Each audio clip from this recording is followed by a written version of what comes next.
ya. Ikannya dilus-lus nih.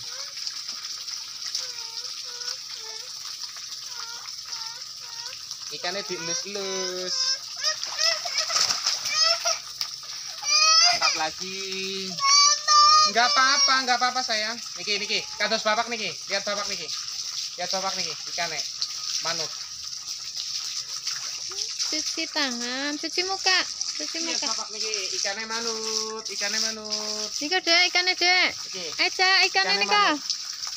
Niki. Ye, ikannya manut. Nurut. Ikan nurut. Ikannya nurut sini. Ini lagi nih. Ikannya nurut.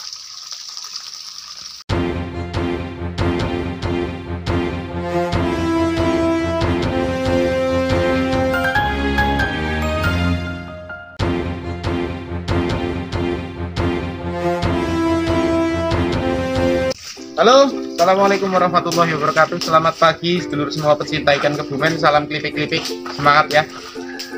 Belajar sama-sama lagi. Kolam air mengalir dikocor dari sumur sama hanya digerakkan pakai venturi kayak punya saya. Itu bagus mana? Nah ini, jadi nge-vlog sambil ngomong anak nih. Seser ikannya seser. Yang sering salah kaprah tuh gini, Mas, saya budidaya ikan tapi pakai air mengalir. Pertanyaannya, air mengalirnya itu dari mana? Dari sumur kah? Dari mata air gunung kah kayak punya saya ini? Atau hanya digerakkan? Jadi kalau yang salah pengertian itu air bergerak pakai venturi, itu disebutnya air mengalir. Itu salah kaprah. Dan kalau disirkulasi hanya dari sumur, itu pun kurang bagus. Seharusnya gimana? Seharusnya air yang mengalir itu punya kriteria khusus. Yang sering terjadi itu seperti ini. Air digerakkan pakai venturi, itu disebutnya air mengalir. Padahal bukan air mengalir. Nih, contohnya gini.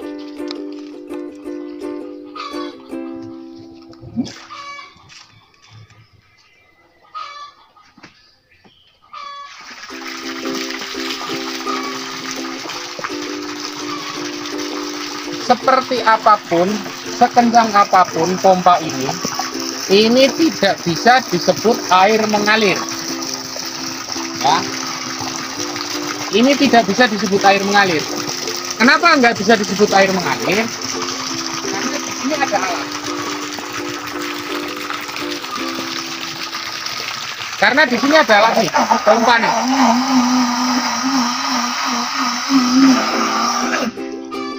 Jadi kolam ini hanya menggunakan air dari dalam kolam, kemudian dipompa, digerakkan supaya air berputar.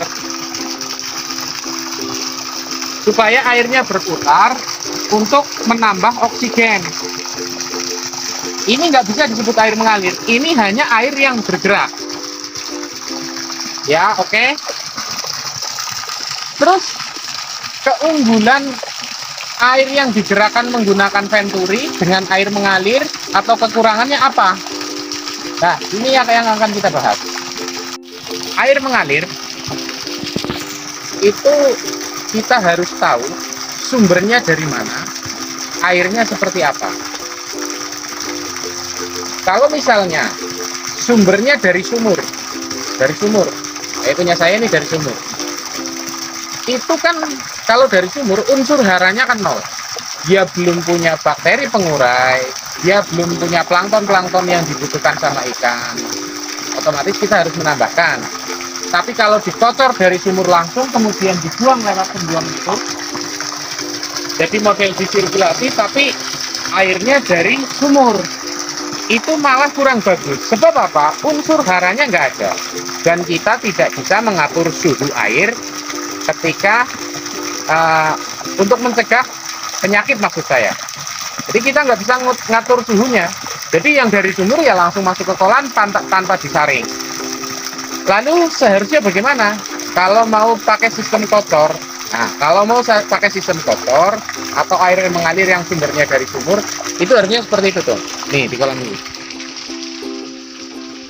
Jadi jadi air dari sumur masukkan ke kolam ini dulu. Setelah beberapa hari baru kita masukkan ke kolam sana. Jadi nanti arah selangnya itu arah airnya ke penampungan dulu, ya dari penampungan baru dimasukkan ke sana. Itu baru bisa dikatakan sistem sirkulasi. Oke, paham ya? Jadi jangan langsung dari sumur masuk ke kolam untuk sirkulasi, jangan. Itu kurang bagus karena tidak ada unsur hara.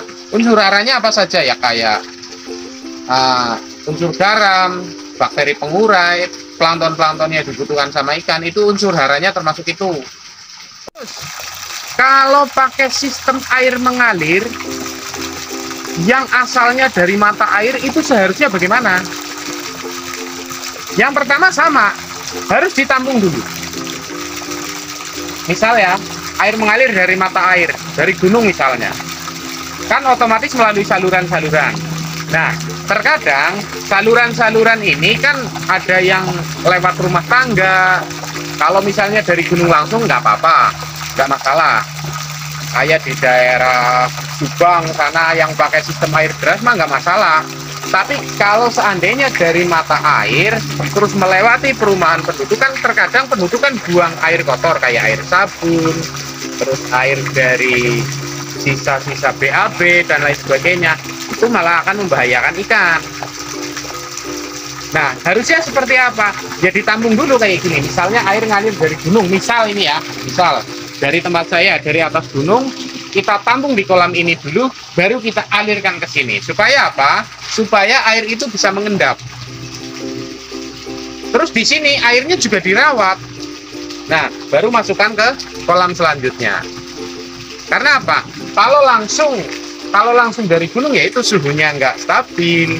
Terus kita nggak tahu perjalanan air dari sana sampai ke sini, sampai ke kolam itu melewati, misalnya ada tumbuhan beracun. Kalau di sini kan masih ada itu tumbuhan jenuh namanya.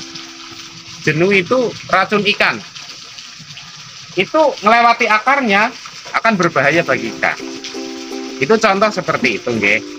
Ya, sudah paham ya? Jadi air yang dari sumber mata air, kalau seandainya mau kita jadikan sistem sirkulasi air mengalir, itu harus kita tampung dulu atau kasih bak penampungan baru dialirkan ke kolam.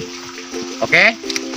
Nah, kenapa air mengalir ini ada kejelekannya? Kejelekannya itu ya, terkadang unsur haranya masih nol. Unsur hara, unsur-unsur yang dibutuhkan ikan.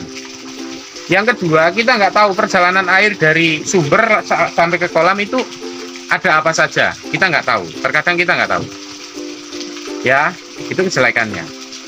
Kebaikannya ya, kita nggak harus ganti air, kita nggak perlu nambah aerasi kayak gitu, venturi, nggak perlu. Jadi lebih irit di kos. Itu kebaikannya. Jadi panjenengan harus paham ya. Semoga tayangan saya bermanfaat, bisa dipahami, bisa dimanfaatkan, bisa diaplikasikan ke tempat panjenengan. Banyak salah kata, mau minta maaf yang sebesar-besarnya. Terima kasih yang sudah menonton, terima kasih yang sudah subscribe. Wallahul muwaffiq ila aqwamit thoriq.